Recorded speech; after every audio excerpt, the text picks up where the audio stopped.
Hello everyone, and welcome to our weekly video update for Mark Hutlid Seeds. Exactly a week ago, we were in this field near Blumenort observing the rapid growth stage in corn. As we can see here, this plant has put on about this much new growth, and it is currently at the V10 stage. We can expect tasseling in approximately 10 days. If you have any questions on your corn's development, please give us a shout. Now that corn growth is really taking off, any inconsistencies that we have in corn stands becomes incredibly obvious. In this particular field near Giroux, we have some corn that's still standing at about 18 inches tall, where 20 feet away, the corn is all 5 to 6 feet tall and that dark green color which we like to see. There's a couple of issues at play here and we'll address them now. We all know that last fall was an incredibly difficult harvest, field conditions were generally saturated, and a lot of field work wasn't done. In some cases, all of the field work was left for the spring. And one of the issues that we have been seeing is more compaction problems in corn than we usually do. When there's a lot of compaction, there's less root development, and thus there's less nitrogen that's going to be taken up by those plants. And now that it's hot and dry, in some cases, we're even seeing that those leaves are starting to curl up.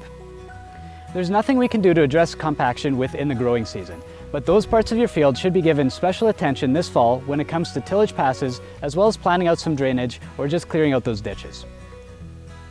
Another thing that we're seeing, especially where there was a lot more rain and some standing water, is denitrification and leaching. Again, in those areas, those plants are going to start firing off their bottom leaves as there's not enough nitrogen in the ground. If you do have this issue in your fields, the best course of action is to take a nitrate test and consider some in-season nitrogen fertilizing. This is a great time to do it before that crop gets too tall.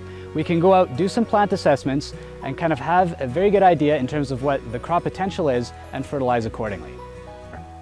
On the soybean front, we've had adequate rainfall throughout most of our region this summer. And that means that many soybean fields, like these P00 A75Xs near Grenfell, Manitoba, are really off to the races with the heat that we're enjoying. In this particular field, we're currently at the V7R1 stage. So that's 7 fully unfurled trifoliates, and we're currently seeing flowering on the bottom half of this plant. This is right about where we want to be for this time in the season. This is also a great time to carefully dig up some of your roots and make sure that we have proper nodulation. Every year at about this point, we get a few phone calls regarding spraying glyphosate into soybeans that have just started flowering. We used to not do this, but the most recent recommendation is that we can spray throughout flowering. However, we should try to get in there before those beans are developing on the plant. In terms of any blooms that are lost from spraying, they'll quickly be replaced. However, the competition from these weeds is going to be a significant yield drag from here moving forwards, so it's better to go out there and spray soon. The other thing that we're starting to see is some grasshopper damage, especially along field edges. We're looking for about 8 to 12 grasshoppers per square meter to justify a spray application. And again, this has happened in a couple of fields already, so it's great to be out there and take a look in the fields. If you do have any questions about this or anything else, please don't hesitate to give our team a call.